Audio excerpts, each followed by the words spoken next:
Hey everyone, how's it going? Azren here. Hope you guys are doing well. I wanted to make a video today talking about how to pick the best private language teacher for you. Because really, it's pretty interesting. There are so many freaking private language tutors out there, and often it's like, holy cow, how do I pick the right one for me?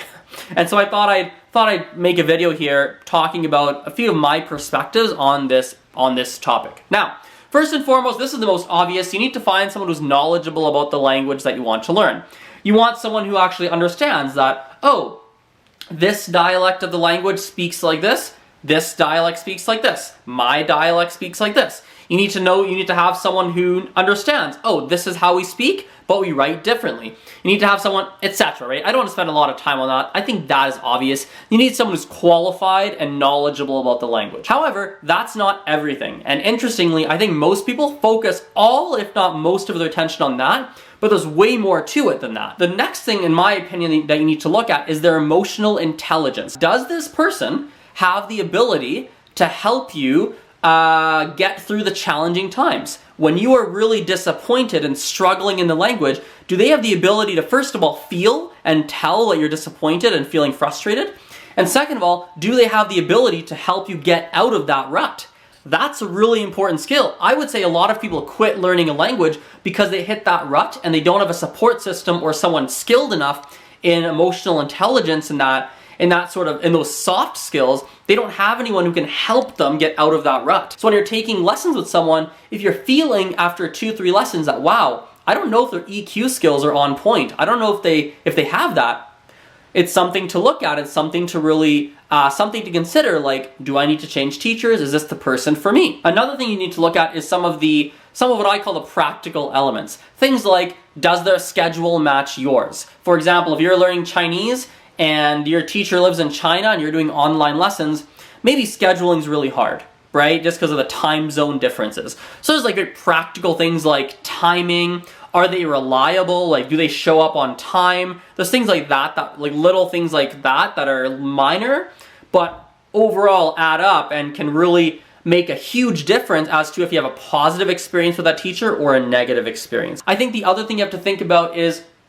this person going to be someone who's with you long term? For instance, I know a lot of private tutors who teach privately as a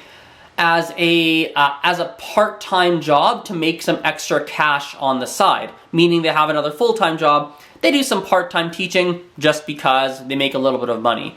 That's not a bad thing, but you have to realize that if something changes in their life, the teaching might go. They might drop some of their students, right? So you have to think about that is this teacher, are they going to be someone that, in my opinion, or in your opinion in this case, in your opinion, are going to be there for the long term for you? Because if you can have someone who really can stick with you for a long time, that can really accelerate a lot of your progress in that language. Now, the last thing I'll say, I could go on this topic forever. I think there's a lot of different elements, but the last thing I'll say right now is you need to look at their versatility.